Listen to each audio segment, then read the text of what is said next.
Hi everyone, I'm Lou, And I'm Lou. and we are going to do a review about season 1 of the One Piece live action. It is important to mention that this entire review contains spoilers. This is a review made by someone who already follows Luffy's story for like almost 10 years, and for someone who just fell in love with the story of the Straw Hats in the live action. But first, please don't forget to check the Patreon for early videos. We mostly do reactions, but we are also trying to do some reviews about the series we watched. For those who don't know, One Piece follows the story of Monkey D. Luffy on his journey to find the legendary treasure of the One Piece, while gathering some friends with different dreams along the way. As a long One Piece fan, I remember we waited so many years to see the first season, and we were so afraid of different elements like who's gonna be the actors, how will they adapt to the devil fruits, and will the CGI look nice, and so much more. But in my perspective,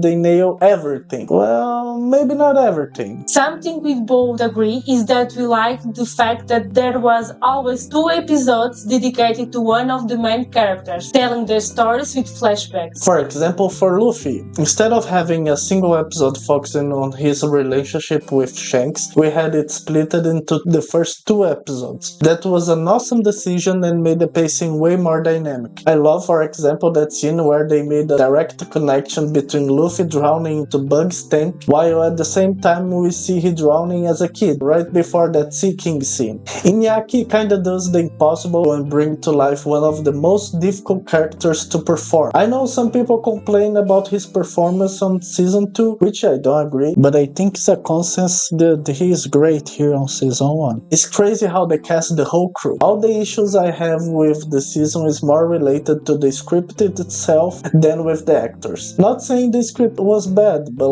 I think we can discuss a few decisions. Besides that, we can really see the effort they put on this work. Not only the actors, but everybody in the production. It's a great world. I really like to get to know even side characters, like Kobe. He dreams of becoming a member of the Marines, but he just started pursuing his dream after Luffy saves him from Alvida's enslavement. It's almost like Luffy actually made his dream bloom inside him. Maybe because Kobe can see a little bit of himself inside Luffy, I consider him awesome due to his incredible transformation from a timid, weak cabin boy into a courageous and powerful marine captain. Of course, he still has a lot to evolve, but we already could see a transformation here. The Straw Hat actors were all great, and there wasn't a single moment where their acting pulled us out of the story. We was pretty much all in. Zoro's story is incredible due to his intense devotion to become the world's greatest swordsman. The choreography of his fights are awesome. His fight with Mihawk, phenomenal. I couldn't believe my eyes the first time I saw it. I mean it. Even his fight as a kid against Quina was awesome. How could they do kids fighting with swords so real? Like for real, go check that fight again. That was awesome. It only loses to Zoro versus Mihawk in the whole season. Sanji's flashback is really heartbreaking. The moment I cried the most in the first season was in episode 6, when the cook Zeph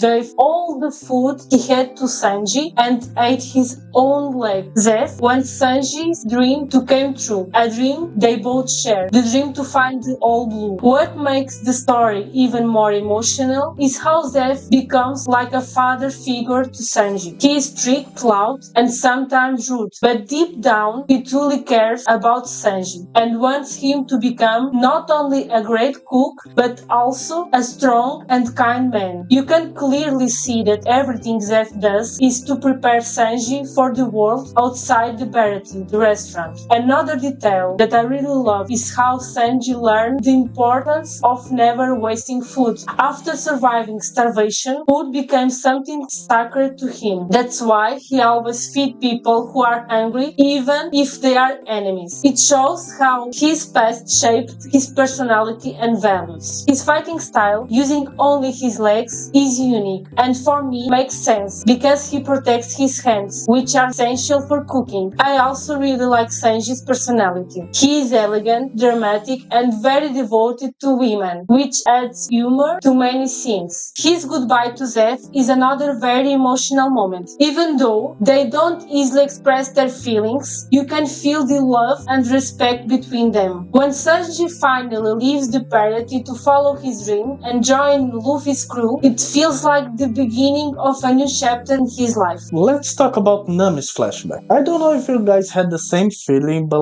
let's be honest here. I felt it was so rushed compared to the anime that we actually lose most of the impact it should cause on us. Like Bellemere, not that badass. Nami hurting herself, way less impactful. Maybe it's unfair to do a direct comparison, but if you check the anime, you see some small changes that has huge impact into the narrative. For example, the citizens of Kokoyashi, they have an important role in the anime. Like, Nami just get into that breaking point because first, Arlong steals her money, then she tries to confront him, she sees useless, then she tries to go back to the village to try to stop the moting that is getting started because her whole plan for 8 years is to keep the people she loves safe, you know? And just after she fails on that as well, that she get into that breaking point of hurting herself. There's a whole mini arc here. In the live action, they basically remove all of it. Arlong steals her money, she go running away, and before she even try anything, she just fell in the ground, and then we have that scene, right? In my opinion, that was way less impactful. But let's not be ungrateful, right? Beside a point here and there, which I don't like, they did what we thought was impossible a few years ago. They could adapt One Piece into the live action. Not just that, they actually did some amazing work. Look at the work they did with Buggy, for example. It was jaw-breaking the first time I saw episode 2, right? When Luffy punched his head off, that was awesome. Or even Mihawk on episode 5. Not only his fight with Zoro was awesome, but I couldn't believe my eyes the first time I saw his introduction. And what about Usopp? In my opinion, he's one of the most captivating characters in the live-action series, mainly because he's not naturally brave. He's timid, insecure, and constantly trying to prove his worth. What makes Usopp interesting is that he starts out as someone who hides behind lies. His stories aren't just for fun, they are a defense mechanism. He lies because he feels small and powerless, and creating exaggerated stories makes him feel important in a world where he often feels ignored. What I really liked about Usopp is that, unlike Luffy or Zoro, Usopp doesn't throw himself into danger without thinking. He's scared, and that's exactly why his moments of courage matter so much. When he finally stands up and fights, the reaction feels genuine and not forced. Jacob Romero Gibson's performance brings a lot of energy and humor to the role, but he also manages to demonstrate vulnerability, which prevents the character from becoming just comic relief.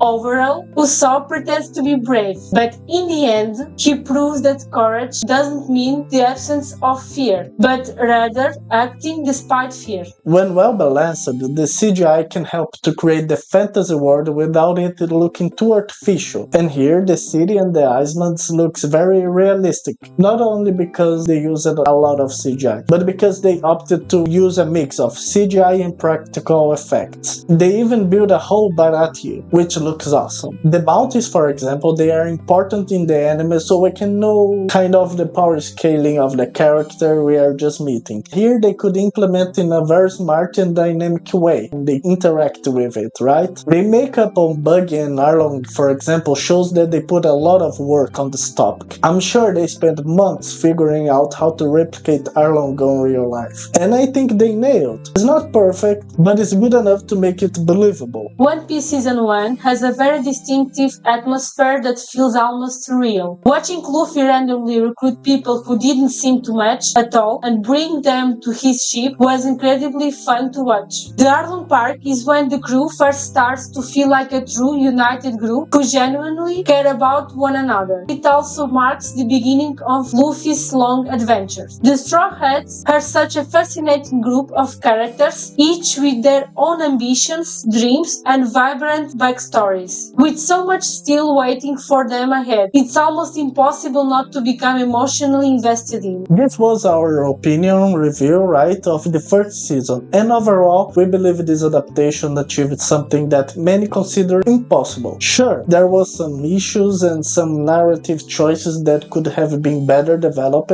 but none of that reduces how special this first season was. More than anything, what makes this season work is the passion behind it. You can really feel the passion of the cast and crew in almost every scene, and that's what it gives us confidence for what's to come, right? If this is just the beginning of the journey, we are very excited to see how far this adventure can go. This is the first time we are actually recording a review video, so please leave a comment on what we could improve. Also, don't forget to subscribe and like the video. This will help us to continue doing this content and evolve our channel. Check out our Patreon too. Link is in the description. Thank you so much for watching this review. Stay tuned because we're gonna talking about the second season really soon. Until then, keep chasing your dreams. Just like Luffy and his crew. Yeah, that's right. See you. Bye Bye bye.